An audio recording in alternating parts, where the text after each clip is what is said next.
Okay. 907。お。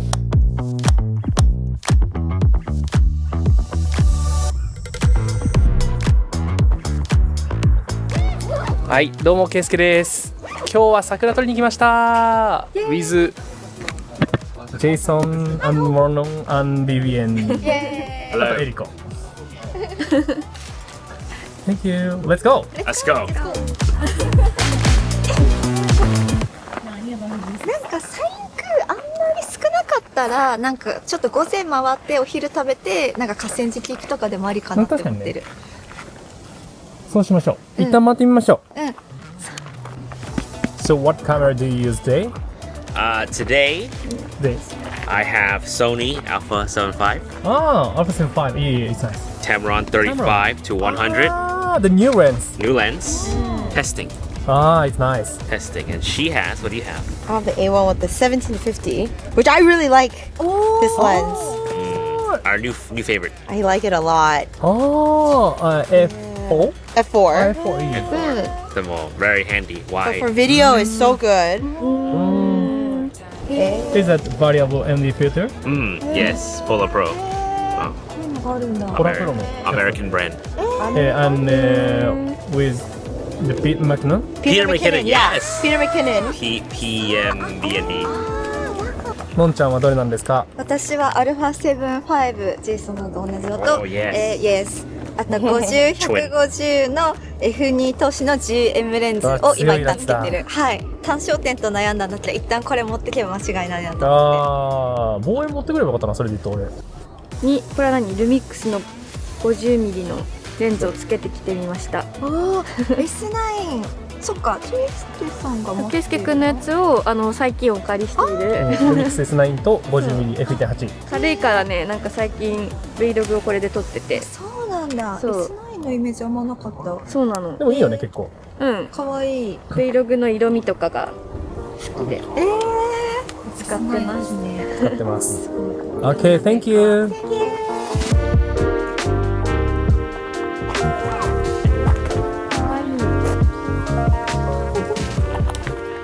まさかのジェイソンアシスタントです。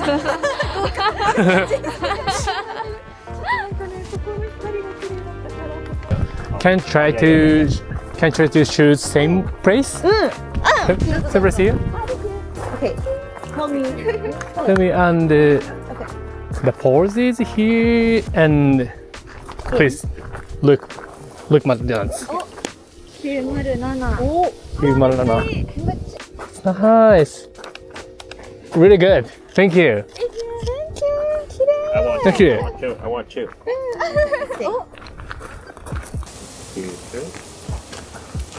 Oh, nice. So do that again.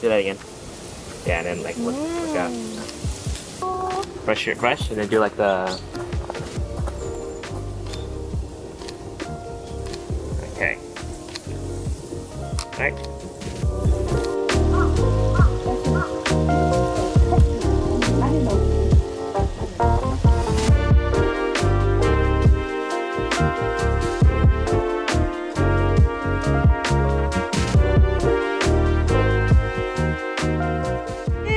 抹茶に6あんみつもあるよ。ね、あんみつ、あん今ダイエット中なのにどうなんですか？いやでもあれだから。枝豆? 枝豆。あん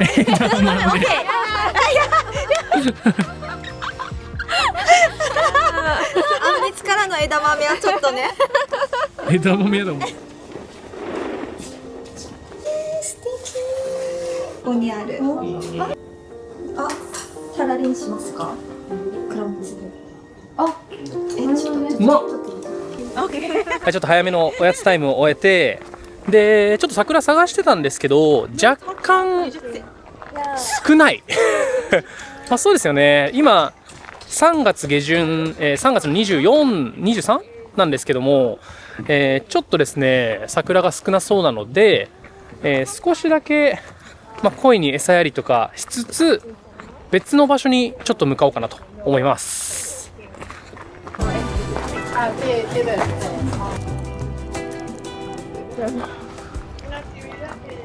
なかなか鯉にあげられないね。怖い怖い。いけ。け頑張れ頑張れ頑張れあ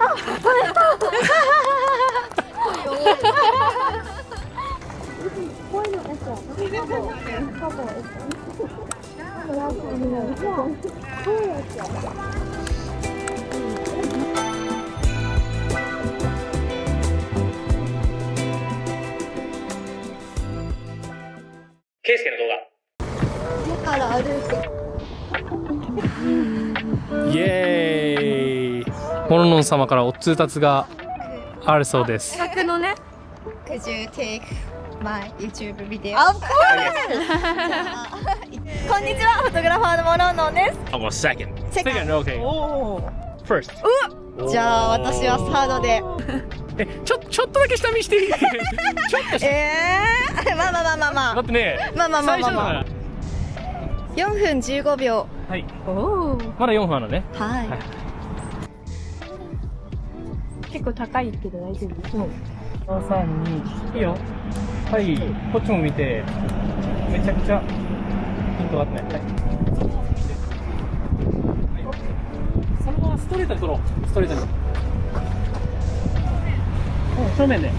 もうちょっとローアングルから狙ってますちょっとね、人が多いんだけど。うんで、このままちょっと後ろ、少し2、3歩後ろから歩いてきて。OK。そしたら、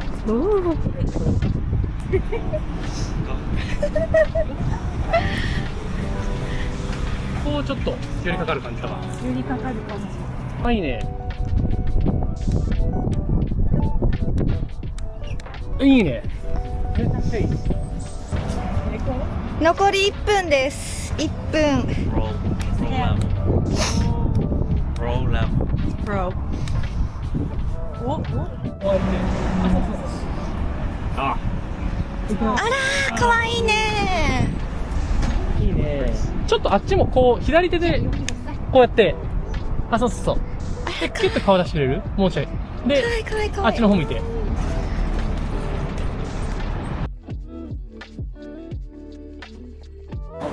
はい、ちょっと次の場所を移動してきたんですが、今、モロンノンちゃんの YouTube の企画で、ポートレートチャレンジしてます。僕の番は今、ちょうど終えたところなので、ぜひ、モロンノンちゃんの YouTube チャレンジも見てみてください。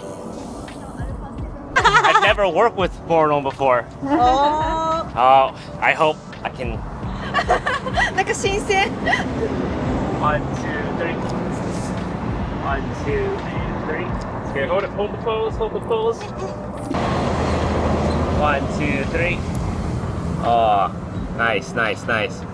2, 3. Wow, it's And nice. then maybe sit this way. Legs this way. 9, 8, 7, 6, 5, 4, 3, 2, 1, time up, finish! せっかくなんでモロンノンちゃんにクエスチョンです。ドゥドゥンドゥドゥン。モロンノンちゃんにクエスチョン。桜撮るときに、まあこういうときとか、なんかコツとか、コツというかなんか普段こう考えてますっていうのありますか？そうですね桜の場合にはやっぱまずなんかこう歩いてるじゃないですか、うん並木でなんかこう止まる木とか場所ってあると思うんですけど、じゃあその木に対しなんで心ときめいたのかっていうのをこう見てみて、多分ここの枝のこの先端の部分に花がもりっと密集してて、ここが可愛いと思った、じゃあそこを魅力的に映すにはどういうアングルから撮った方がいいのかなっていうのをちょっとこうぐるっと一回見てみるなるほどとかっていうのをします。なので何をどう撮るかっていうのをいつもこう繰り返し考えてます。なるほど。じゃあやっぱ一番自分が惹かれたのどこかっていうのを見て、それを中心にじゃあどう据えようかって考えるって感じですね。そうですね。たださっきの私のチャンネルでもやった5 minutes もそうだったんですけど、そこばっかに固執しちゃうとパターンがもう限られてきちゃうから、なんかあれどうしよう同じところばっか撮ってるぞって思ったら一旦引いてみる。なるほど引いてみるとか高さを変えてみるとかっていうのをして、もうちょっとなんだろうな、今視野がこうなっちゃってるから広くするとどうだろうみたいのを次にやるって感じかも。なるほど。ありがとうございます。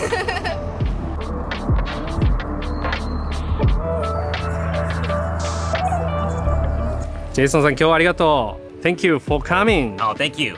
So the can I ask a final question? Yes. So, what do you think about when you take a photo like cherry blossom, Cherry blossom. especially? Especially cherry blossom. Because cherry blossoms are so small, you kind of want to have them clutter up.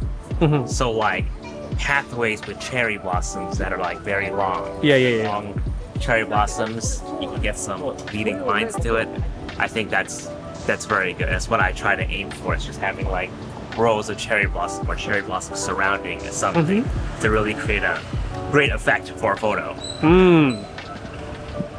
It's nice. Thank you. Thank you. Okay, so please send me the photos. It's okay? Okay. So- Any photos? Today's photo. Okay. So, I didn't take that many photos. yeah. Oh, Oh, it's okay. it's okay. yeah. Can I share you other cherry blossom photos? Okay. ケイスケの動画。はい、撮影から帰ってきまして、僕は実は今フィンランドにおります。でフィンランド7日ぐらい滞在したんですけども、なんだかんだでもうほぼ最終日で明日ね日本に帰るんですが、本当にめっちゃいい体験ができまして、ちょっとその様子はまた後日 Vlog で出したいと思います。で今から話したいのは編集の話ですね。桜の撮影についてはモロンモンちゃんとジェイソンと、ビビアンとエリコちゃんと5人でなんとか桜見つけることができて撮影できたんですけども、じゃあその撮ってきた写真どうやってうまく編集したらいいか、僕の編集フローをちょっと見せたいと思います。で僕の場合のワークフローなんですけども、もうこれはね昔からあんまり変わってなくて、まずはライトルーム、Adobe のライトルームクラシックっていうソフトに僕は一回渡して、でそっからルミナーネオっていうソフトに入れて書き出しをするという形でやっています。ライトルームクラシックもルミナーネオも編集ソフトなんで、どっちか一個で完結させるってこともできるんですけども、僕の場合は最初にライトルームに入れて後でルミナーっていうのがしっくりきています。でなんでかっていう話なんですけども、ワークフロー的に僕のプリセットとか、あと基本編集っていうのはもうライトルームにいろんなプリセットを入れちゃってるんで、こっちの方が楽だと。なんですけども、じゃあその写真を普通の写真じゃなくてちょっと印象的な写真に仕上げたいっていう時にライトルームじゃちょっと足りないんですよね。要は他の人とちょっと差別化したいよっていう時にルミナーネオを使ったりもしてます。正直ルミナーネオは買い切りのプランとかもあったりするんで、もうゼロから今写真編集を始めたいっていう人はもしかしたらルミナーネオ単体でやる方が安上がりかもなと思うんですけども、僕はライトルームクラシックをベースで使っていて、でその拡張機能みたいな感じで渡してやるのが僕にはすごく合ってるので、そのスタイルで使っています。で今回はそのね編集の方法っていうのを一部始終お見せしようと思うんですけども、ちょっと一緒にいじっていきます。で早速パソコンの画面行ってみましょう。はい、ビフォーがこちらですね。でこれを編集するとこうなるという形になります。これに関してはもうルミナーネオも通した後の最終の形になります。でこれにたどり着くまでにどんなフローを経てるかっていうと、ライトルームクラシックに入れて基本補正っていうのをやります。要はちょっと青っぽくしたい、あったかみのある色にしたいとか、そういう基本補正っていうのをやって、その後細かいライティングとか雰囲気作りっていうのをルミナーネオに渡してやってるという形になります。で順を追ってやっていきたいんですけども、僕の場合ですね、いつもはここで自分のオリジナルのプリセットっていうのをつけます。例えば、オリジナルのメルボルンプリセットみたいなのをつけるとこんな感じのね色になるので、もうこれでいいじゃんね、これでもう十分やなと思ったらこれでそのままルミナーネオに送るんですけども、ぜひ気になる方は僕のね概要欄にこのメルボルンプリセット、入れておくので買ってみてほしいんですが、これプリセット変えようっていうのもちょっと酷な話だと思うんで、今回はちょっとゼロからっぽい雰囲気でやってみたいと思います。でまず僕がいじるところで言うと、一番下のちょっと雰囲気作りでここいじってるんですよね。このキャリブレーションっていう部分いじってます。でここで要はカラーバランスっていうのをちょっと崩してあげて雰囲気の出る写真に仕上げています。仮になんですけどもこんな感じで、よいしょ、こっちをねこうちょっと僕はシアンに寄せるのが好きなんで、ブルーをこっちに寄せて、グリーンこっちに寄せて、でレッドで肌色を調整すると。はい、これで少し雰囲気を出してます普段は。ざっくりとこんな感じですね。でここから、基本補正に入っていきます。はい、基本補正入るんですけども、トーンカーブで少しだけ、シャドウの部分を上げちゃいましょうか。はい、こんな感じで。よいしょ。でここから明るくしたり、ちょっとコントラスト下げてハイライト下げて、こうパッと上げて、ここも下げて霞の時間上げてます。はい、ざっくりやるとこんな感じですかね。で、これだけでもかなり基本補正でいい感じにはなってると思います。もともとがこれで、少し雰囲気を出してあげて、はい、こんな感じか。はい、っていう風になっています。で、ここまでで別にいい写真なんですけども、やっぱここからちょっと光を操るとかルミナーネオンに入れるだけですごく印象的な写真になるんですよね。なのでルミナーネオンに入れていきます。はい、ここから他のツールで編集でルミナーネオンっていうのがあるので、ここを押してあげます。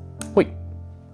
はい、そうするとルミナーネオンに入りました。で、もちろんルミナーネオンは普通の写真編集ソフトとしても使えるので、ロー画像っていうのをそのまま入れて、で、このね、右側にプリセットっていうのがあるんで、もうこれでベースの色を作るってこともできるんですよ。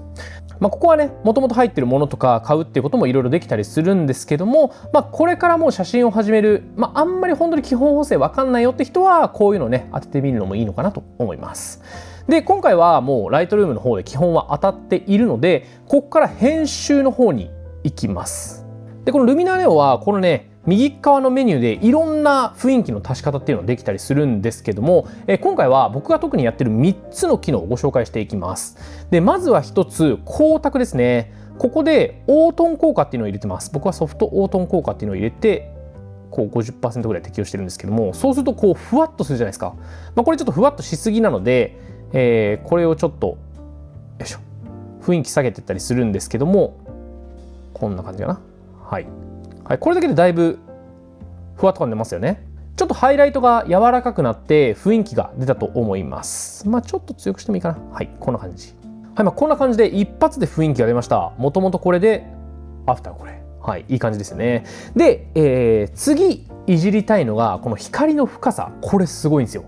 これすごくて、これ適用量上げていくと分かるんですけど、この部分分かる？ここで、光の当たってる位置っていうのを変えれるんですよ。これすごくない？ちゃんとこの写真の奥行きっていうのを理解してくれて光の当たる位置を調整できます。できればやっぱこういうポートレートの時っていうのはこうやって木に当たるとか奥に光が当たるよりもちゃんと被写体に光が当たってる方が綺麗に見えやすいので、少し手前に、この辺かな、はい、に光を当ててあげます。そうするとこうほらビフォーアフターでだいぶ光の雰囲気違いますよね。はい、でこれでちょっと強すぎるので30% ぐらいかな。はい、ソフト感も調整してあげてあったかみも少し上げてあげて、はい、って感じにするとこんな感じでビフォーアフタービフォーアフターという感じで雰囲気がだいぶ変わります。ちょっと冷ための方が好きかな。よいしょ。ほい。いいですね。いやめちゃくちゃ良くない？この時点で。はい。でめちゃくちゃいいんですけども、さらにもう一個、もうラスト、これなかなかね難しいやり方なんですけども、この覆い焼き焼き込みっていうのをやっていきます。これ何かっていうと、明るい部分はより明るく、暗い部分はより暗く、要は一部分のちゃんとコントラストっていうのをもう少し明確に出してあげましょうというものなんですよね。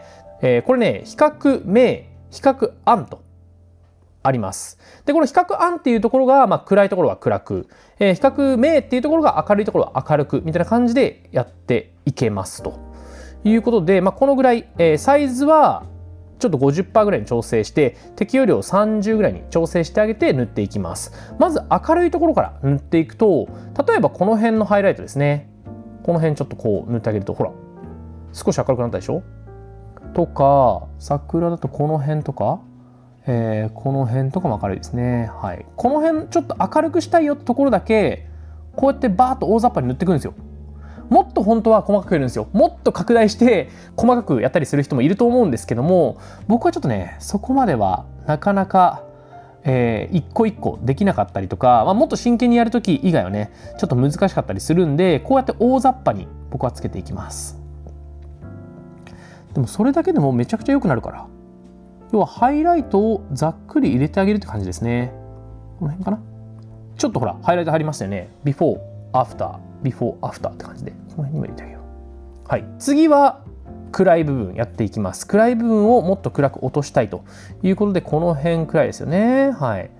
でこの辺とか、よいしょ、この木の幹の部分とかですね、特に暗い部分をさささっと塗ってあげます。よいしょ、この辺とか。これですね。よいしょ。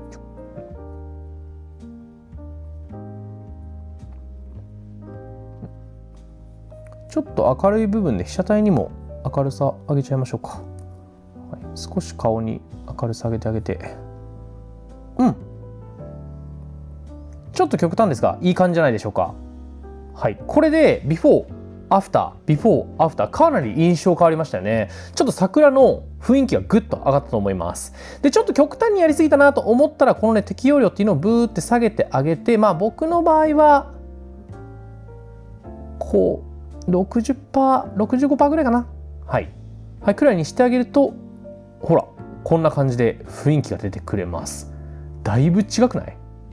はい、まあ、この3つが僕はよく使うところで、他にも使うので言うとこの太陽光の位置っていうのですね、はい、これやってあげるとこう太陽をよいしょこうやって外側に追加できたりとかたまに使います。これも使うし、あとはアトモスフィア、このね霧とかっていうのをこう雰囲気出したりしてね、霧を追加できたりするんですよ。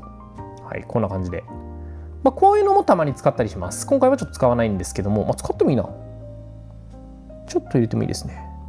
こんな感じで使ったりもできます。他にもいろんな機能あったりとか、あとは被写体のこうポートレートのボケ感とか、ポートレートの時の肌の質感とか、そういうのもここでいじることができるんで、ぜひいろんな機能をねいじってみてほしいと思います。で僕の場合は今回こんな感じでいいなと思ったので適用をしてあげると、はい、ライトルームに戻ってきました。ということでビフォー、本当に最初の全体ビフォーのところがこれで、アフターがこちら。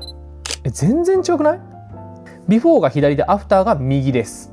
全然印象違うんじゃないでしょうか。まあ、これでもっともっとねやりたいよって人は最後ねライトルームクラシックの方で、例えば、まあもう少しだけ、ちょっとこう粒子足したりとか周りのとこ暗くしてみたりとか、まあ、そういう風にやったりする時もあるんですけども、基本はこれで書き出しをしたりしています。